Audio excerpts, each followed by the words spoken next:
the Van't Hoff factor I is the observed colligative ratio of observed colligative property to the theoretical colligative property. Observed colligative property to what? Observed colligative properties to the theoretical colligative properties. क्या म्हटलं मी? Van't Hoff factor I is what? Ratio of the observed colligative property to the theoretical colligative property. त्यामध्ये असंही म्हणू शकतो की Van't Hoff factor I colligative property is directly proportional to molar concentrations. Molar concentrations म्हणजे number of moles ला directly proportional आहे. So Van't Hoff factor I is the ratio of number of moles of electrolytic solution of same concentration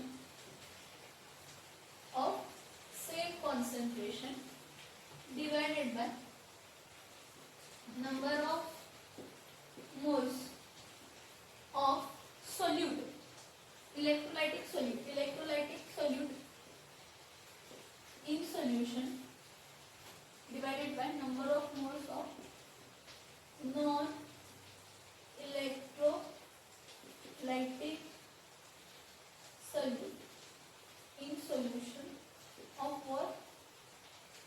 Same concentration. बघा काय म्हटलं की Van't Hoff factor I is the ratio of observed colligative property to theoretical colligative property. So observed colligative property is number of moles of electrolytic solute in solution of same concentration to the number of moles of non-electrolyte solutes in solution of same concentration. जे आपण relation बघितला, हा जो relation बघितला हा कशासाठी आहे? The relation above is valid for those electrolytic solution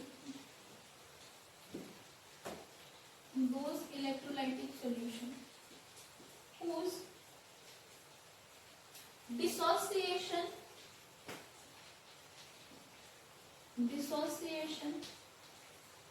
is complete. म्हणजे काय? जर मी 100 मॉलिक्युल्स NaCl चे घेतले तर तो डिसोसिएट होता ना, कम्प्लीटली डिसोसिएट होऊन 100 कॅटायन्स देतो, कम्प्लीट डिसोसिएशन देतो. 100 कॅटायन्स देतो आणि 100 काय देतो तर एनायन्स देतो. 100 कॅटायन्स देतो आणि काय देतो तर 100 काय देतो तर एनायन्स देतो. Okay, so relation about is valid for those electrolytic solution whose dissociation is complete. म्हणजे जर मी 100 मॉलिक्युल्स NaCl चे घेतले तर 100 Na+ आणि 100 Cl- हे टोटली डिसोसिएट होते. मगच हा Van't Hoff फॅक्टर काय आहे? ऍप्लिकेबल आहे I. But this is not true for weak electrolytes. This is not true for weak electrolytes, where this is not true for weak electrolytes. It is true नाही आहे कशासाठी? weak electrolytes ज्यामध्ये 100% dissociation of solute, 100% dissociation of solute does not take place. 100% dissociation of solute does not takes place. बघा मी काय म्हटलं की हे जे काही दिले हे ट्रू नाही आहे. कशासाठी? वीक इलेक्ट्रोलाइट्स साठी.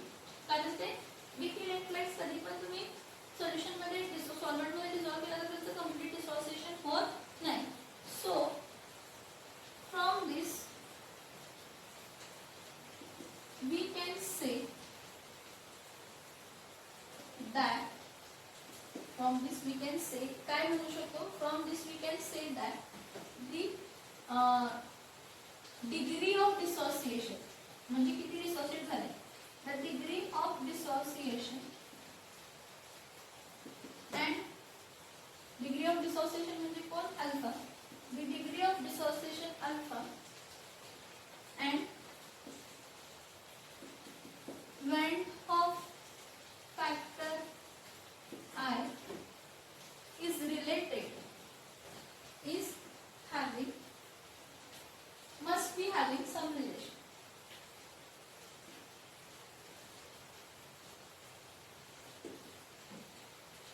स्टेप वाईज जा. मी काय काय सांगितलंय, उगाच ते पाठ करायचं म्हणून पाठ करायचे नाही आहेत कन्सेप्ट आपल्याला, पाठ करायचे म्हणून पाठ करायचे नाही आहेत कन्सेप्ट आपल्याला.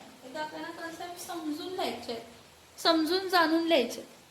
काय करायचे, समजून जाणून लिहायचे. मी काय म्हटलं की वॅन डॉ फॅक्टर जो असतो हा काय असतो, it is the ratio of observed qualitative properties to theoretical qualitative properties. म्हणजे काय, number of moles of electrolyte solute in a solution of same concentration to the number of moles of non electrolytes in a solution of same concentration related to number of moles. मग electrolytic solution असेल तर जे काही moles आहेत ते completely काय झालेले आहेत, डिसोसिएट झालेले आहेत. कम्प्लिटली काय झालेले आहेत, डिसोसिएट झालेले आहेत. मग हा जो पर्टिक्युलरली वॅन ऑफ फॅक्टर हा ऍप्लिकेशन आहे, number of moles of electrolyte solutes in a same concentration, म्हणजे याचं कम्प्लीट डिसोसिएशन झालंय इलेक्ट्रोलाइटिक सोल्युशन मध्ये. आणि हे जे आहे हे नॉन इलेक्ट्रोलाइटचं डिसोसिएशन झालं नाही, पण हे जे काही जेव्हा कधी तो जो सोल्यूट आहे non volatile solute, electrolytic non volatile solute जेव्हा आपण सॉल्व्हेंट मध्ये ऍड केलं तर तो कम्प्लीट डिसोसिएट झालाय. मग हा रिलेशन व्हॅलिड आहे की van't Hoff factor i is number of moles of electrolyte solute in solution of same concentration to number of moles of non electrolyte solute in the solution of same concentration. So relation about is valid for those electrolytic solution. हा जो given relation आहे हा कोणाला applicable आहे, तर ज्याचं dissociation complete आहे. मग डिसोसिएशन कोणाचं कंप्लीट होतो, तर स्ट्रॉंग इलेक्ट्रोलाइट्स.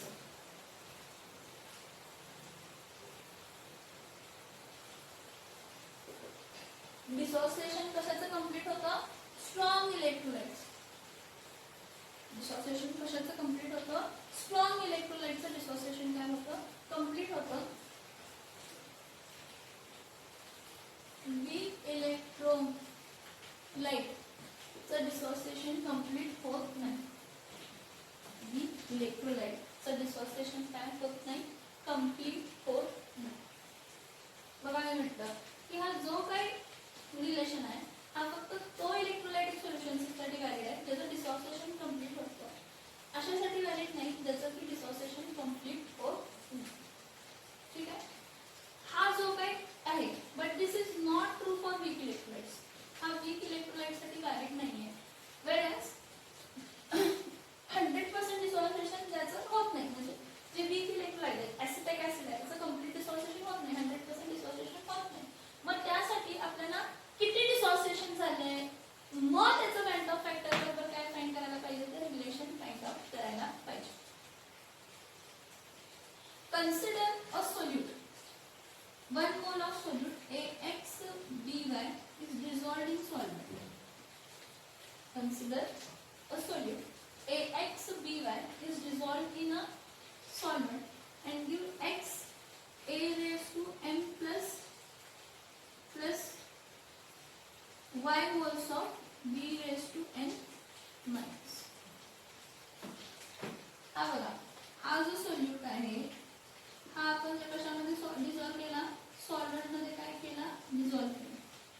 हा जो सोल्यूट आहे जो आपण सॉल्व्हेंट मध्ये काय केला, डिझॉल्व केला, तर त्यापासून आपल्याला x मोल्स ऑफ A मिळाले, कॅटायन्स मिळाले, आणि y मोल्स ऑफ एनायन्स मिळाले. x मोल्स ऑफ कॅटायन मिळाले, y मोल्स ऑफ काय मिळाले, एनायन्स मिळाले. x मोल्स ऑफ कॅटायन्स मिळाले, y मोल्स ऑफ काय मिळाले, एनायन्स मिळाले. ठीक आहे, मग मी काय म्हटलं, कन्सिडर करा की 1 मोल ऑफ सोल्यूट हा काय झालाय, डिझॉल्व झालाय इन सॉल्व्हेंट.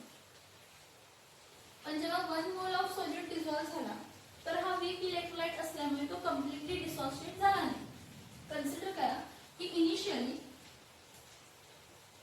initially 1 मोल होता कशाचा सोल्यूट 1 मोल ऑफ काय होता सोल्यूट होता हा आणि इनिशियली काहीच डिसॉशिएट झालं नाही 0 0 काहीच डिसॉशिएट झालेलं नाही काहीच डिसॉशिएट झालेलं नाही ठीक आहे आफ्टर सम टाइम कन्सिडर करा की हा AXPY ब्रेक जरी झाला किती अल्फा इतके डिसॉशिएट झाले म्हणजे x moles of alpha ions form झाले आणि y मोल्स ऑफ काय झाले तर बीटा बी आयन्स फॉर्म झाले डिसॉशिएशन झालं कधी तर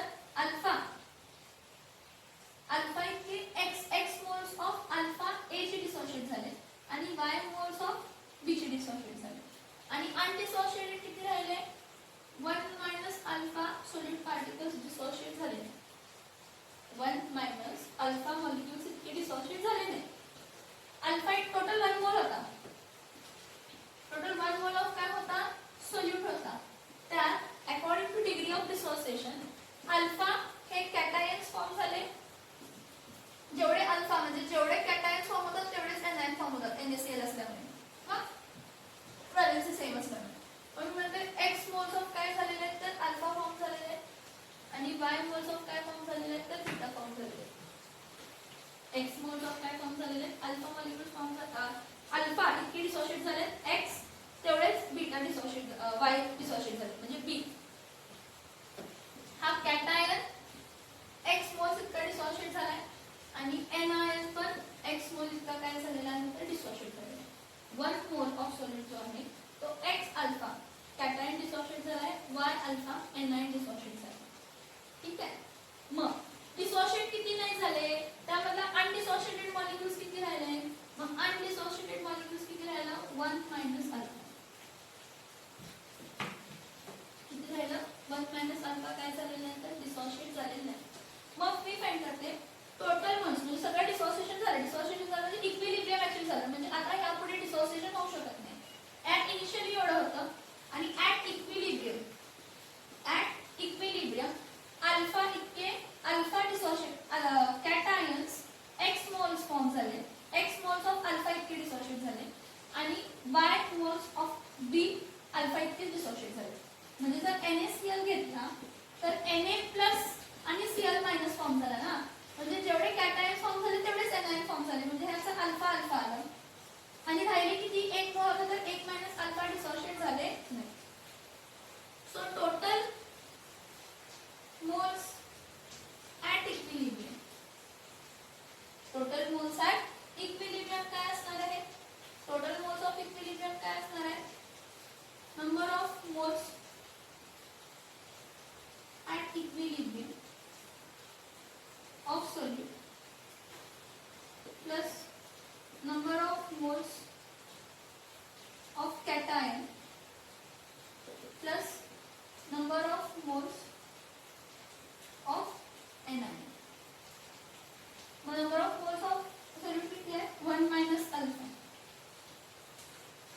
plus हे किती आहे x alpha डिसोशिएट झाले आणि हे किती आहे तर y अल्फा काय झालेले आहे डिसोशिएट झाले टोटल मोल्स काय टोटल मोल्स मग total moles 1 minus alpha plus x alpha plus y alpha केलं तर आपल्याला काय मिळणार आहे इथे बघा हा जो आहे टोटल मोल्स इथे बघा so total moles at equilibrium of solute dissociated as well as undissociated dissociate झालेले आणि न डिसोशिएट झालेले डिसोशिएट झालेले आणि न डिसोशिएट झालेले काय असणार आहे 1 minus alpha plus x into alpha plus y into alpha म्हणजे काय केलं 1 मायनस अल्फा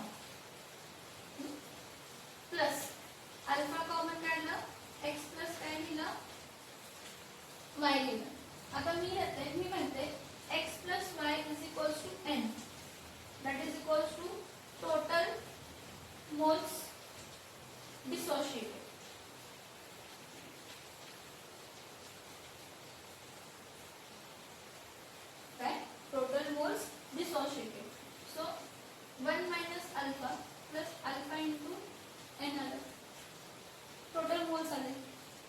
काय आले हे total moles 1 minus alpha plus alpha n हे टोटल मोल्स काय आले डिसोसिएटेड. मग जो बँड टॉप फॅक्टर आय आहे, जो बँड टॉप फॅक्टर आहे तो number of moles of electrolyte, number of moles of electrolytic solute in solution. Band of factor I is equal to number of moles of electrolytic solute in solution divided by number of moles of non-electrolytic solute in काय म्हणा solution. Non electrolytic solution, non electrolytic solution मध्ये मी moles किती consider केलेले, एकच consider केलेले आणि number of moles electrolytic solution मध्ये total किती आहे इथे दिले बघा. Total number of moles dissociate झालेले 1 minus alpha plus alpha n आणि हा काय आहे आय, हा काय आहे आय. आता ह्याला पूर्ण ह्याला रिअरेंज करते, पूर्ण ह्याला काय करते रिअरेंज करते. ह्याला रिअरेंज केलं तर मला काय मिळणार आहे सांगा, आय इंटू 1 म्हणजे काय करणार आहे i is equal to 1 minus alpha plus alpha इथं काय येणार आहे एन, अल्फा इथं काय येणार आहे एन. इथं पर्यंत समजतंय का बघा.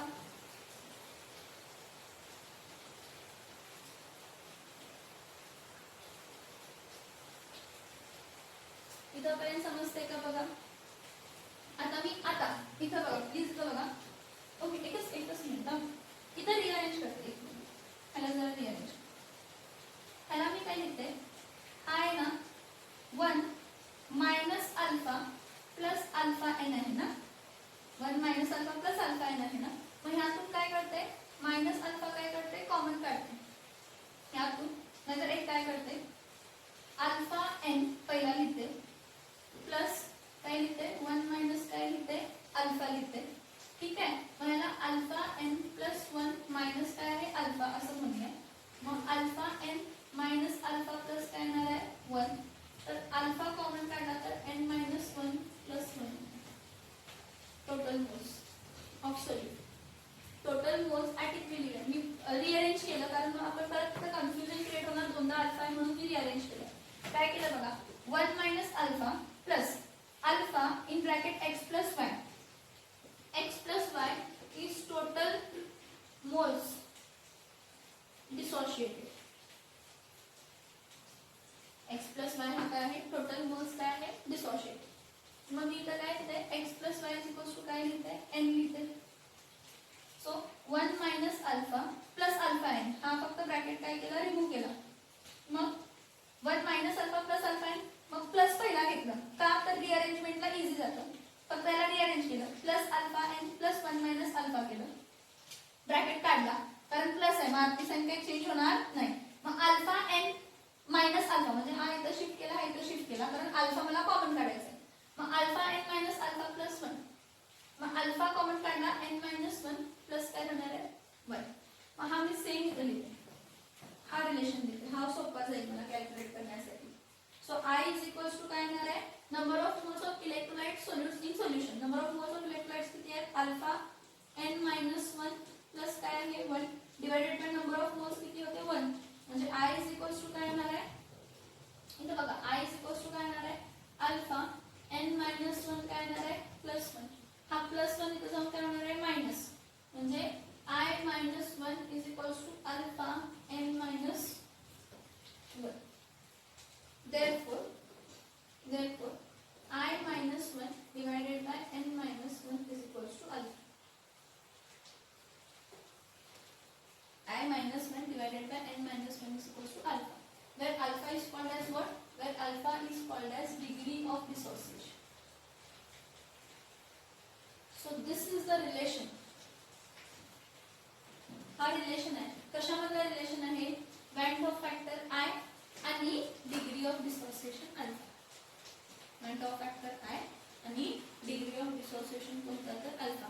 बघा मी काय काय म्हटलं की 1 मोल ऑफ सोल्यूट हा सॉल्व्हेंट मध्ये डिसॉल्व्ह.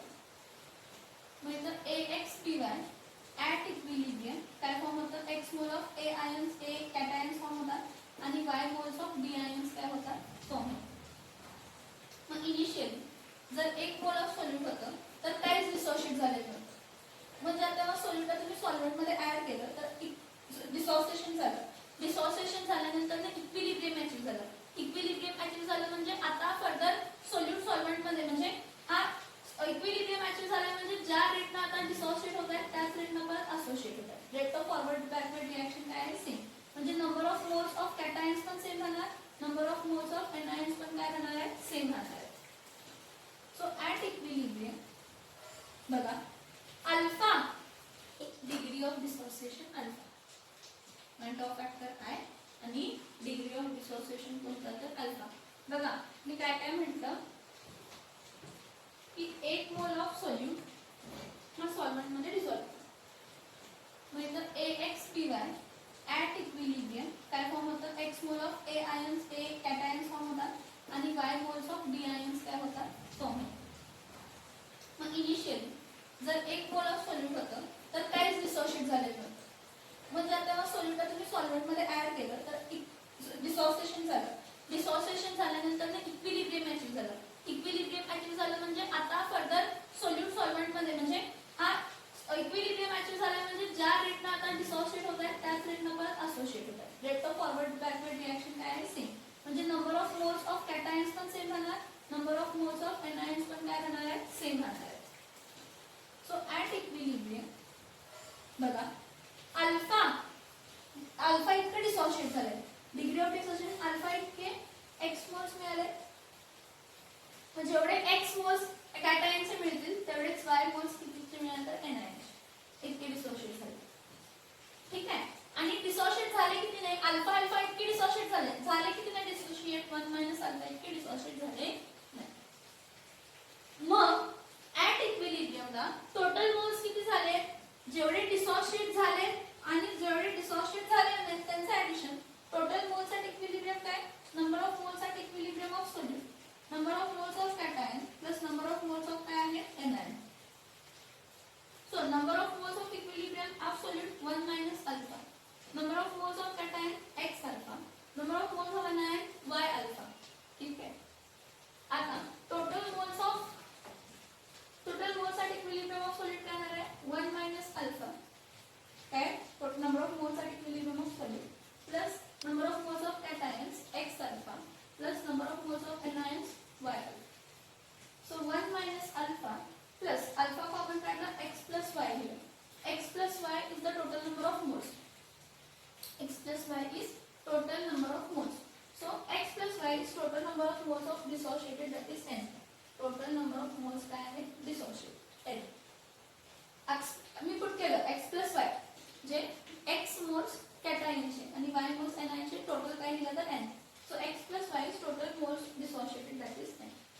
So total moles at equilibrium is 1 minus alpha plus alpha n. ह्याला फक्त मी लिहिलं ब्रॅकेट सॉल्व केला, हा ब्रॅकेट काढून टाकला कारण तो प्लस आहे. हा 1 minus alpha plus alpha n is equals to alpha n plus 1 minus alpha. मग हा मायनस अल्फा इथं शिफ्ट केला, या दोघांमधून अल्फा कॉमन काढला, या दोघांमधून काय कॉमन काढला अल्फा कॉमन काढला. Alpha in bracket n minus 1 plus 2. आता हे total moles at equilibrium of solute म्हणजे डिसोशिएटेड झालेले. मग पॉइंट ऑफ फॅक्टर आय म्हणजे काय, number of moles of electrolytic solutes in solution divided by number of moles of non-electrolyte solutes in solution. So I is equals to काय येणार आहे alpha n minus 1 plus 1 म्हणजे जे dissociate झाले आणि 1 मोल होता, पहिला 1 मोल सोल्यूट घेतलेला, हे डिसोसिएशन झाला, अल्फा इतकं डिसोसिएशन झाल्यानंतर नाही एवढा मोल्स आहे, ह्याचा रेशो घेतला, हा तर 1 म्हणजे काय 1 into anything is 1. So I into 1 I असणार. So I is equals to alpha n minus 1 plus 1. So plus 1 ते जाऊन काय होणार आहे minus 1. So I minus 1 is equals to alpha n minus 1. Therefore I minus 1 divided by n minus 1 is equals to alpha, where alpha is called as degree of dissociation.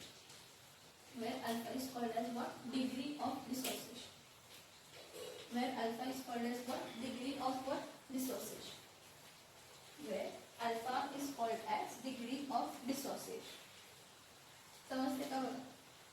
समजते का बघा मी काय सांगते? हा पॉइंट समजते का बघा?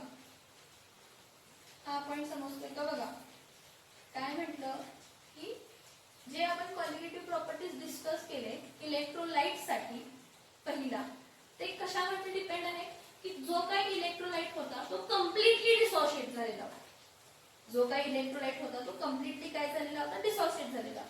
पण कम्प्लीट डिसोसिएशन हे फक्त स्ट्रॉंग इलेक्ट्रोलाइट साठी होतं, वीक इलेक्ट्रोलाइट साठी होत नाही.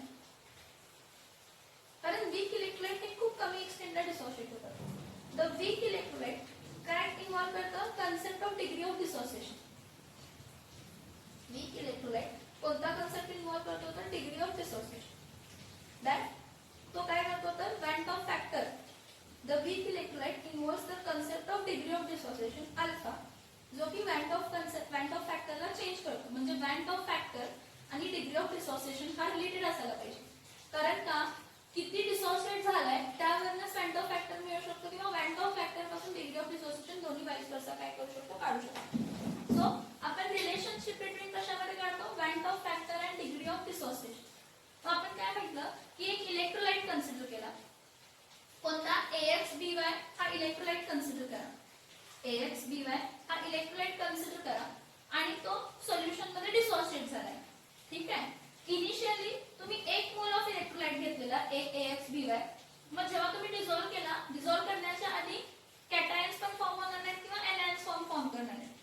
पण जेव्हा तुम्ही डिझॉल्व्ह केलं आणि इक्विलिब्रियम अचीव्ह केला, हे बघा, हे इनिशियली 1 मोल ऑफ आपण सोल्यूट घेतलं, जे की डिझॉल्व्ह झाल्यानंतर डिसोसिएट होणार आहे. डिझॉल्व्ह होण्याआधी 0 मोल्सच होते. But after some time at equilibrium तो डिसोसिएट झाला. ऍट इक्विलिब्रियम तो डिसोसिएट झाल्यानंतर ना x moles of alpha form झाले, y moles of cation form झाले. किती झाले, अल्फा इतका x डिसोसिएट झाला, सॉरी कॅटायन्स अल्फा इतके डिसोसिएट झाले x मोल्स, एनायन्स अल्फा इतके डिसोसिएट झाले आणि y मोल्स फॉर्म झाले. So total moles at equilibrium, total moles at equilibrium काय असणार आहे, numbers of moles at equilibrium of solute plus number of moles of cation plus number of moles of काय असणार आहे, anion. So 1 minus alpha plus x alpha plus y. Okay. So आता बघा, degree of डिसोसिएशनला total number of moles किती असणार आहेत, तर डिसोसिएट न झालेले 1 मायनस अल्फा आहे, डिसोसिएटेड कॅटायन आहे x alpha, dissociated anion y alpha. So 1 minus alpha plus alpha in bracket x plus y. मग 1 मायनस अल्फा प्लस काय आला, alpha n. So 1 minus alpha plus alpha n plus alpha n इथे shift करायचा, हा इथे shift करायचा. So alpha n plus 1 minus alpha, value rearrange केलं, alpha common काढला. हे बघा 1 minus alpha plus alpha n होता, मी प्लस अल्फा n ही टर्म काय घेतली, पहिली घेतली. हे बघा, हा 1 मायनस अल्फा होता ना, तर मी अल्फा n पहिला घेतला कारण प्लस आहे, आणि 1 मायनस अल्फा नंतर नाही घेतलं कारण मायनस आहे. मग हा मायनस प्लस अल्फा इथे शिफ्ट केला, मायनस अल्फा इथे शिफ्ट केला. So alpha n minus alpha plus 1. मग alpha in bracket n minus 1 plus alpha येऊ शकतो. Alpha n minus 1 plus n minus 1 plus 1 म्हणजे हा अरेंज केलेला. हे काय झाले, टोटल मोल्स ऑफ काय झाले, solute dissociated at equilibrium. Total moles of solute dissociated काय झाले, at equilibrium. So x plus y is equal to total mole is equal to n. Total moles dissociated is equal to काय मिळाले, n. So Van top factor I is what, number of moles of electrolyte solute, number of moles of electrolytic solute in solution divided by number of moles of non-electrolytic solutes in solution. The number of moles of electrolytic solution which is like alpha in bracket n minus 1 plus 1. Alpha in bracket n minus 1 plus 1. So plus 1 is the sum minus 1. So I minus 1 is equals to alpha n minus 1. So I minus 1 divided by n minus 1 is equals to alpha. So alpha is degree of dissociation. It is related to Van der factor I and number of moles dissociated in such a way. And this is important for your examination. Why? Because this is asked for your examination for 3 marks. What is the relationship between the heading is नहीं लगा, ठीक है, relation between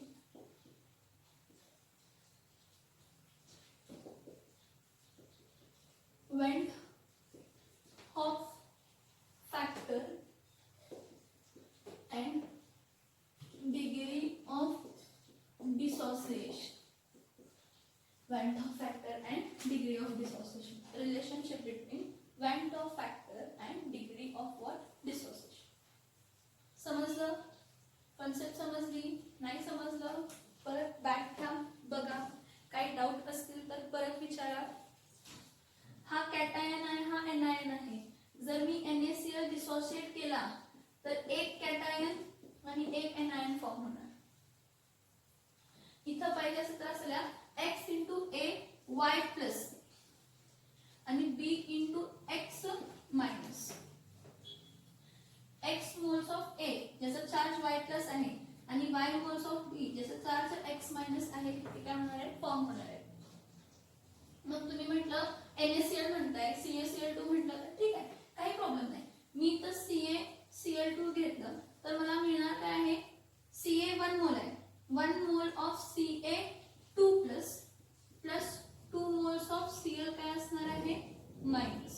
बघा हा 2 plus हा y आहे का? बघा हा इथं x, इथं x इज इक्वल्स टू 1 आहे आणि y इज इक्वल्स टू 2 आहे. मग हा 1 Ca y y Cl x. Same logic. मग इथं 2 मोल्स म्हणजे x जर इथं 1 असेल तर इथं 2 अल्फा, इथं अल्फा आलं तर इथं काय येणार आहे? 2 अल्फा येणार आहे आणि पुढे रिलेशन्स होणार. हे लक्षात ठेवा फक्त. बघा मी अनेकदा म्हणते, काय म्हटलं मी?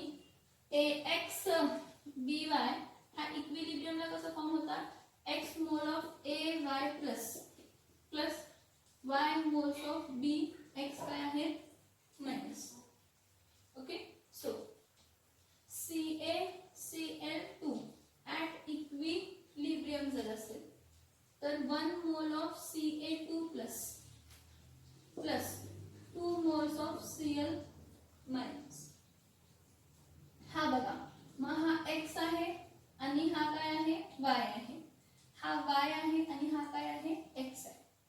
मग इथं तुम्ही पुट जरी केला ह्याचे किती आहेत तर 1 minus alpha x alpha y alpha म्हणजे इथं काय येणार आहे? x इथं काय येणार आहे? 1, y इथं काय येणार आहे?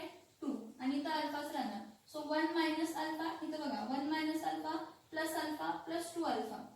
मग नंबर ऑफ मोल्स मला किती मिळणार आहे? मायनस प्लस कॅन्सल होणार, plus 2 plus 1 3 alpha minus 1 alpha 4 alpha. इथं बघा मग इथं मिळताना 1 मायनस अल्फा प्लस 2 अल्फा हा equals to number of moles dissociated मला किती मिळणार आहे? Number of moles dissociated 1 minus plus cancel 1 plus 2 alpha. जर CaCl2 विचारलं how many moles of CaCl2 are dissociated at equilibrium तर मला काय मिळणार आहे? 1 प्लस 2 अल्फा. कसं तर मी फक्त इक्विलिब्रियमला मोल्स काय केले? ऍड केले. हा रिलेशन वापरून. कोणता रिलेशन वापरून? की XaY प्लस YBX मायनस. जेव्हा 1 मोल ऑफ सोल्यूट होता त्यावेळी कॅटायन 0 होते, एनायन्स पण काय होते? 0 होते. जेव्हा 1 मायनस अल्फा इतकं डिसोसिएट झालं, 1 mole of alpha x mole of alpha form झाले आणि y moles of beta form झाले. म्हणजे x mole of cation form झाले आणि y मोल्स ऑफ एनायन्स फॉर्म झाले आणि 1 मायनस अल्फा इकडे राहिले. सो टोटल काय आलं? 1 minus alpha plus x alpha plus y. मग टोटल मोल साठी इक्विलिब्रियम काय येणार आहे? 1 minus alpha plus x alpha plus y alpha. So 1 minus alpha plus alpha common x plus y म्हणजे काय आलं? 10. So 1 minus alpha plus alpha n. So alpha n plus in bracket 1 minus alpha. So alpha n plus 1 minus alpha rearrange केलं alpha n minus alpha plus 1. So alpha in bracket n minus 1 plus 1. Total moles at equilibrium. काय points बघितले लक्षात येतात का? बघा तुम्हाला. सगळ्यात पहिला आपण सोल्युशन्स म्हणजे काय बघितलं? सोल्युशन्स मध्ये बघितलं सगळ्यात पहिला आपण बघितलं मिक्सचर्सला क्लासिफाय केले होमोजिनियस मिक्सचर्स आणि हेटेरोजिनियस मिक्सचर्स. होमोजिनियस मिक्सचर मधला पार्ट कोण आहे? True solutions. कारण होमोजिनियस मिक्सचर्स म्हणजे असे मिक्सचर ज्यांची फेज थ्रूआउट काय असते? सेम असते. ज्यांची फेज थ्रूआउट काय असते? सेम असते. मग होमोजिनियस मिक्सचर जे आपल्याला मिळाले ते ट्रू सोल्युशन्स आहेत. मग ट्रू सोल्युशनसाठी आपण बायनरी सोल्युशन्स बघितले. मग बायनरी सोल्युशन्स किंवा सोल्युशन्स टाइप्स ऑफ सोल्युशन किती टाइपचे असतात? तर 9 टाइपचे. सॉलिड आणि सॉल्व्हेंट पण आपण बघितले. 9 टाइप ऑफ बघितले. मग सॉल्युबिलिटी बघितली. ability of solute to dissolve in a solvent to achieve saturation point, that is maximum amount of solute dissolved in solvent, maximum amount of solute in grams म्हणा किंवा moles म्हणा, amount of solute dissolved in given liter of solution, म्हणजे 1 litre of solution मध्ये किती amount of solute add करतो ती त्याची काय झाली सोल्युबिलिटी काय झाली, ती त्याची काय झाली सोल्युबिलिटी झाली. ठीक आहे. मग त्यानंतर ना नेक्स्ट पॉइंट जर आपण बघितला तर फॅक्टर्स अफेक्टिंग सोल्युबिलिटी बघितली, इफेक्ट ऑफ टेम्परेचर बघितला, इफेक्ट ऑफ प्रेशर बघितला, नेचर ऑफ सोल्यूट आणि सॉल्व्हेंट बघितलं. ठीक आहे. त्यानंतर ना वेपर प्रेशर बघितलं, रॉल्स लॉ बघितलं, मग कॉलिगेटिव्ह प्रॉपर्टीज बघितले आणि कॉलिगेटिव्ह प्रॉपर्टीज मध्ये म्हटलं की जे पर्टिक्युलरली कॉलिगेटिव्ह प्रॉपर्टी आहे ती कशावरती डिपेंड आहे, नंबर ऑफ सोल्यूट पार्टिकल्स वरती. मग आपण जे कॉलिगेटिव्ह प्रॉपर्टीज बघितले ते नॉन इलेक्ट्रोलाइट साठी बघितले. Non electrolyte solute dissolved in solution. Non electrolyte solute म्हणजे असे सोल्यूट की जे कॅटायन्स आणि एनायन्स मध्ये डिसोशिएट होणार नाही सॉल्व्हेंट मध्ये ऍड केले की. मग कॉलिगेटिव्ह प्रॉपर्टीज कोणते होते, lowering in vapour pressure, elevation in boiling point, depression in freezing point and osmotic pressure. तुम्हाला मी स्टार्टिंगला सांगितलं की फक्त नॉन व्होलाटाइल सोल्यूट ऍड केल्यामुळे लोअरिंग इन वेपर प्रेशर होतो. मग तो lowering in vapour pressure overcome करण्यासाठी elevation in boiling point, depression in freezing point and osmotic pressure सगळे कन्सेप्ट काय करतात घडतात आणि ते मग आपण नॉर्मल डेली लाईफ मध्ये त्याचा उपयोग करतो. For example depression in freezing point कुठे करतो, तर नॉर्मली जी सॉल्ट असते काय असते, सॉरी नॉर्मली जे आईस असतं ते आईस इझिली काय होत नसतं तर मेल्ट होत नसतं. आईस इझिली काय होत नाही, मेल्ट होत नाही कोणत्या रिजन्सला, कोल्ड रिजन्सला. मग त्यावरती सॉल्ट ऍड करतो. सॉल्ट ऍड केल्यामुळे त्यांचं फ्रीजिंग पॉईंट काय होतं कमी होतं, त्यामुळे तो इझिली काय होऊ शकतो, रोड्स आपण क्लिअर आउट करू शकतो. ऑस्मॉटिक प्रेशर आपण कुठे वापरतो, ऑस्मॉटिक प्रेशर रिव्हर्स ऑस्मॉसिस या प्रोसेससाठी वापरतो जिथं आपल्याला सॉल्ट वॉटर, कारण मॅक्झिमम आपल्याकडे फ्रेश वॉटर खूप कमी आहे आणि सॉल्टी वॉटर खूप जास्त आहे. तो सॉल्टी वॉटर आपण रिव्हर्स ऑस्मॉसिसनं काय करू शकतो तर प्युअर डिस्टिल्ड वॉटर वापरू शकतो, जे की आपण कुलिंग टॉवर्समध्ये, इंडस्ट्रियल केमिकल फॅक्टरीजमध्ये काय करू शकतो, यूज करू शकतो. हे सगळं नॉन इलेक्ट्रोलाइट्सचं झालं. इलेक्ट्रोलाइट्ससाठी जरा फेनॉमिनन काय होतो, चेंज होतो. कारण जेव्हा तुम्ही इलेक्ट्रोलाइट्स म्हणताय तर एखादा सोल्यूट जर तुम्ही सॉल्व्हेंटमध्ये डिसॉल्व्ह केला इलेक्ट्रोलाइटिक सोल्यूट, एक तर तो डिसोशिएट होतो किंवा असोशिएट होतो. डिसोशिएट झालं तर सोल्यूट पार्टिकल्स वाढले, असोशिएट झालं तर सोल्यूट पार्टिकल्स काय झाले, कमी झाले. डिसोशिएट झालं सोल्यूट पार्टिकल्स वाढले, असोशिएट झालं सोल्यूट पार्टिकल्स काय झाले, कमी झाले. मग मी एक एक्सपेक्टेड आहे की जर तो नॉन इलेक्ट्रोलाइट सारखा बिहेव केला असतं, मी काय करणार आहे, मी एक सॉल्यूट ऍड करणार आणि जर तो नॉन इलेक्ट्रोलाइट सारखा बिहेव केला म्हणजे डिसोशिएट असोशिएट होत नाही, त्यापासून त्याचा vapour pressure, elevation in boiling point, depression in freezing point सगळं काढणार. पण सॉल्यूट मध्ये ऍड केल्यानंतर तो डिसोशिएट झाला, त्यामुळे सॉल्यूट पार्टिकल्स वाढले. मग त्यावरनं मी ऑब्झर्व वेपर प्रेशर काढला किंवा लोअरिंग वेपर प्रेशर काढला, एलिव्हेशन इन बॉइलिंग पॉइंट, मला डिफरन्स दिसला. मग सोल्यूट पार्टिकल्स वाढले, मग expected colligative प्रॉपर्टीपेक्षा observe colligative property काय आहे, जास्त. Expected colligative प्रॉपर्टीपेक्षा observed colligative property काय असते, जास्त असते. सेम केस कशासाठी, सेम केस बघा, सेम केस कशासाठी ऍप्लिकेबल आहे, same case is applicable for what, same case is applicable for when की तुम्ही सोल्यूट ऍड करताय सॉल्व्हेंटमध्ये आणि ते असोशिएट झाले, म्हणजे जेवढे नंबर ऑफ सोल्यूट पार्टिकल्स होते, फॉर एक्झाम्पल 100 होते तर ते असोशिएट होऊन 50 झाले, 100 होते तर ते असोशिएट होऊन किती झाले तर 50 झाले.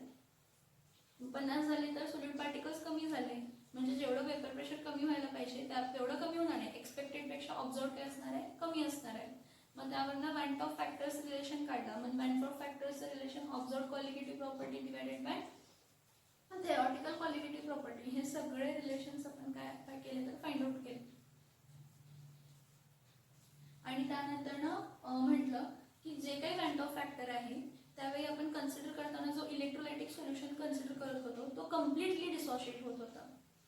पण mostly strong electrolytes for very dilute solution, strong electrolytes for very dilute solution completely dissociate होतात. वीक इलेक्ट्रोलाइट्स कम्प्लिटली डिसोशिएट होत नाही. मग डिग्री ऑफ डिसोसिएशन आणि वॅन्ट ऑफ फॅक्टरचा रिलेशन काय करायला पाहिजे तर फाइंड आउट करायला पाहिजे.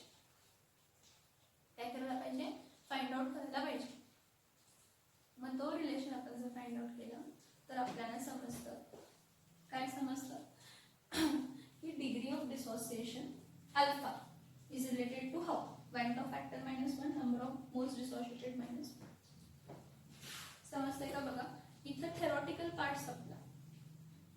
इथं थेरॉटिकल पार्ट काय होतो? संपतो. नेक्स्ट लेक्चर पासून आपण काय करायचे तर न्यूमरिकल स्टार्ट करायचे. नेक्स्ट लेक्चर पासून आपल्याला काय स्टार्ट करायचे? न्यूमरिकल्स. तुम्हाला कोणत्याही पॉइंट मध्ये काही डाऊट असेल किंवा तुम्हाला असं वाटलं की काही राहिले तर you can directly message me or you can tell me. I will revise you. I will send you some videos directly. Okay, हे कन्सेप्ट समजून घ्या. हा, हँड रायटिंग छोटा आहे म्हणून माझ्या डोक्याला नाचू नका, कारण तेवढं तर तुम्हाला दिसेल, कारण आता सगळेजण काय मोबाईलवर त्या डिस्टन्सनं बघू शकतात. कारण मला एवढं सगळं एकाच ह्याच्यामध्ये बसवायचं आहे, कारण तुम्हाला हे सगळ्या गोष्टी एकाच पार्टमध्ये दिसतील आणि तुम्हाला समजता पण येईल, म्हणून मी थोडं हँड रायटिंग छोटं काढलं असेल. मग ह्यासाठी एवढं पॉईंट फक्त समजून घ्या.